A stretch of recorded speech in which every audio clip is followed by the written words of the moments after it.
wabarakatuh. Ini adalah peralatan yang saya gunakan untuk praktek scan tool, yaitu engine stand, majun, avometer,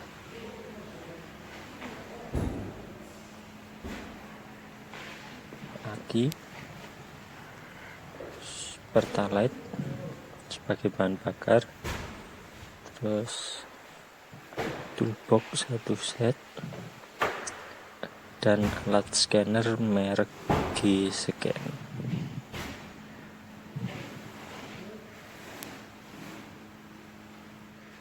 Sekarang adalah proses perakitan scan tool dan kabelnya yang akan menghubungkan scan tool dengan engine stand yang soketnya berupa OBD2.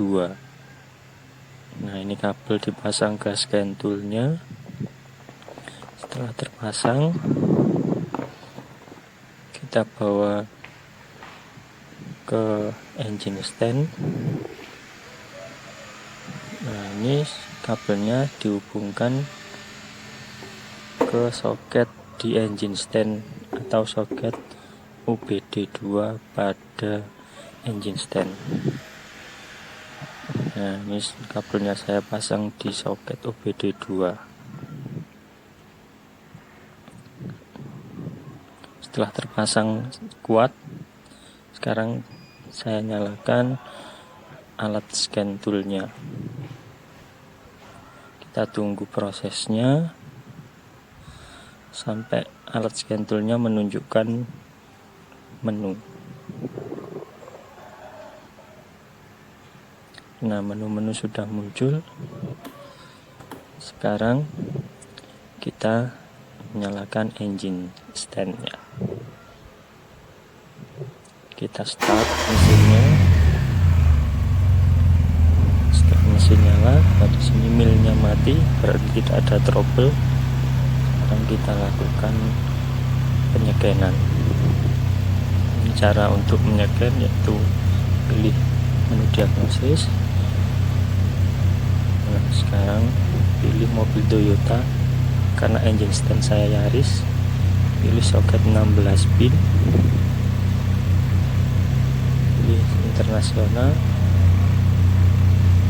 pilih menu powertrain dan menu engine, lalu OK. Menunggu proses untuk muncul menu lagi.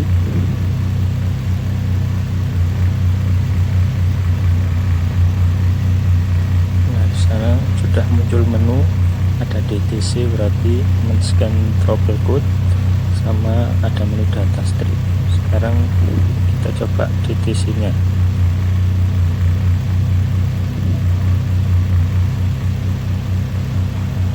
Nah, di sini ada satu DTC, yaitu VSS, karena ini engine stand, sehingga sensor speed sensor itu dilepas dari engine stand.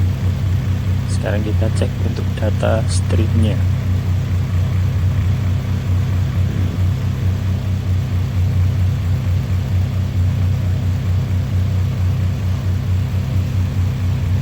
Nah, ini untuk data streamnya ketika mesin dalam kondisi normal.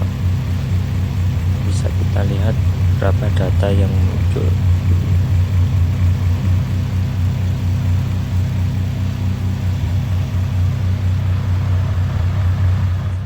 Sekarang adalah proses untuk pasang soket pada sensor dan aktuator yang akan kita ukur tahanan menggunakan avometer. Nomor 1 adalah ISC atau idle speed control. Yang kedua, soket TPS atau throttle position sensor. Selanjutnya kita lepas soket injektor.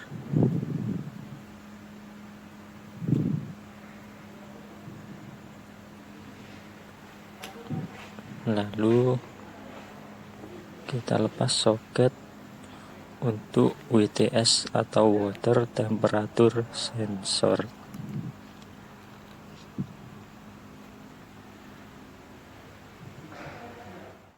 Sekarang kita akan melakukan pengukuran menggunakan AVO. Selektor AVO arahkan ke ohmmeter atau mengukur tahanan. Nah, sekarang kita ukur ISC. Untuk proses atau cara pengukuran atau terminal yang diukur, kita lihat pada manual book. Untuk ISC adalah terminal 1 dan 3. Untuk selektor AVO kita arahkan ke ohm. Nah, kita lihat hasilnya. Di situ menunjukkan tadi 0,27. Lalu lanjut ke pengukuran TPS. Untuk selektor kita lihat karena standarnya kilo ohm, maka selektor diarahkan ke kilo ohm. Terminal yang diukur adalah terminal nomor 1 dan 2 dari atas.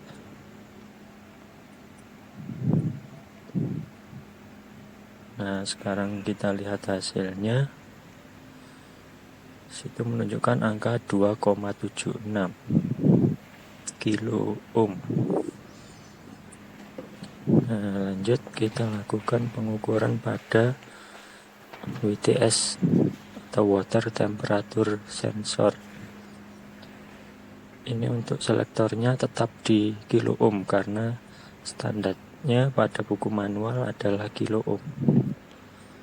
Terminal yang kita cek adalah nomor 1 dan 2 atau terminal yang posisinya di atas. Kita lihat hasilnya. Nah, tadi menunjukkan angka 0,27 kilo ohm.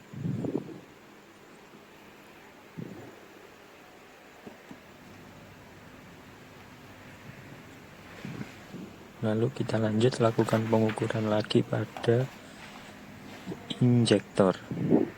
Untuk injektor karena terminalnya hanya 2, berarti itu yang kita ukur. Selektornya diarahkan ke ohm. Hasilnya menunjukkan 2,2 ohm. Setelah pengukuran selesai kita lakukan, lanjut kita tes flashing pada injektor. Apakah soket untuk tegangannya itu mengeluarkan arus atau tidak. Kita pasang untuk tes LED-nya di soket, lalu mesin kita nyalakan. Kita lihat tes LED-nya. Apabila tes LED tidak menyala, bisa jadi kemungkinan pemasangan terminalnya terbalik antara positif dan negatifnya. Sekarang kita balik, kita start lagi. Dan ternyata flashing atau berkedip, maka tidak ada kerusakan pada soket tegangan injektor. Sekarang kita akan scan pada kondisi sensor dan aktuator di trouble. Nyalakan mesin dan mil tadi menyala. Dan kita lakukan diagnosis. Langkah-langkahnya seperti tadi yang sudah saya jelaskan. Kita pilih yang engine, tekan OK. Kita tunggu sampai muncul menu selanjutnya. Nah, sekarang kita cek DTC-nya, apakah sensor dan aktuatornya terbaca pada DTC. Di sini muncul 4 data trouble code, yaitu tadi adalah ISC, TPS, WTS, dan injektor karena soketnya kita lepas. Sekarang kita cek data streamnya ketika di trouble. Nah, data streamnya sudah muncul. Ini data stream ketika engine stand dalam kondisi bermasalah atau beberapa soket sensor dan aktuatornya dilepas.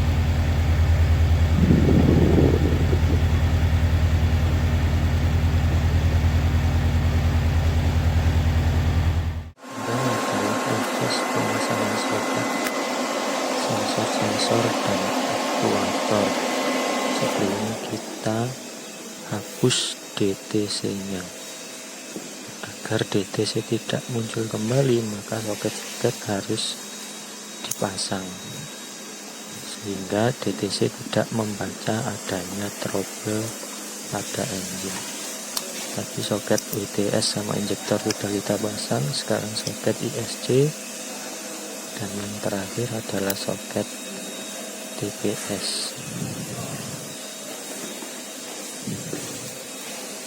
Dan selanjutnya mesin kita nyalakan dan kita cek mil pada dashboard apakah masih menyala atau sudah mati. Setelah soket kita pasang, ternyata mil masih menyala. Selanjutnya kita cek soket-soketnya tadi apakah sudah berpasang dengan sempurna. Apabila sudah terpasang dengan sempurna tapi mil masih menyala karena DTC belum kita hapus, sehingga kita lakukan scan ulang. Caranya sama dengan yang tadi. Kita tunggu proses, ada scan tool.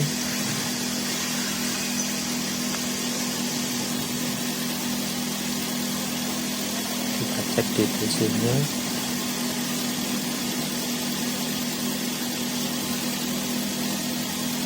Ternyata trouble-nya masih terbaca. Nah, sekarang kita hapus trouble-nya.